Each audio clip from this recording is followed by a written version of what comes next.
Thank you for subscribing, but first I'm going to give you the obvious answer as to who Azazel was. Azazel is a made-up creation of man. That's the first and simplest and the most complete answer of who Azazel is. It's a made-up deity by a creation of man. But I know you want a little bit more than that. So according to the story, Azazel was one of the primary angels, the watchers or the fallen angels who left heaven, one of the Benai Elohim, the sons of God, who left heaven and then began to have to marry and men, the daughters of man, and then begin to teach them different things. Now, Azazel supposedly, according to the book of Enoch, taught women and taught men how to make weapons and taught women how to make things of beautification. Now, since the book of Enoch wasn't written until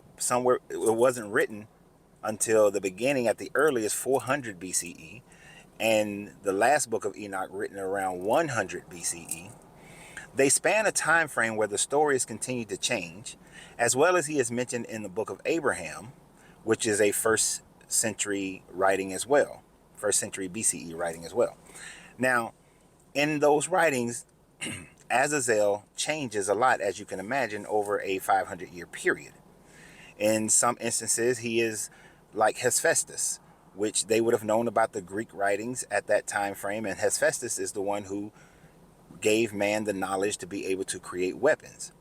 But he was also similar to Prometheus in that Prometheus gave man fire, and as a punishment from the god, he was bound on a rock and his liver and eyeballs, I think, were eaten by a vulture every day. Whereas in this case, in the book of Abraham, he is bound by his hands and his feet, and he is thrown into a cavern, and he is to suffer for all eternity. So similar to Prometheus in that form.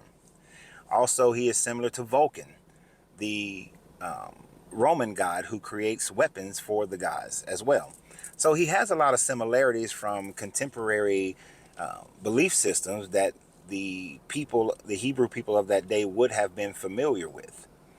Now, as far as the Sumerian story, which is the earliest story that we have, he would have been Enki, simply because Enki is the one who taught man how to build tools, and tools can be used to build or to destroy, and this is what Enlil did not want man having the ability of. So this would be the knowledge of good and evil, is really the knowledge to build tools, as one of the stories goes, as far as the Sumerian Akkadian story, because those stories change quite often, because the knowledge of good and evil was just also basically knowledge of good and evil, and that knowledge can be utilized for or against the gods as well.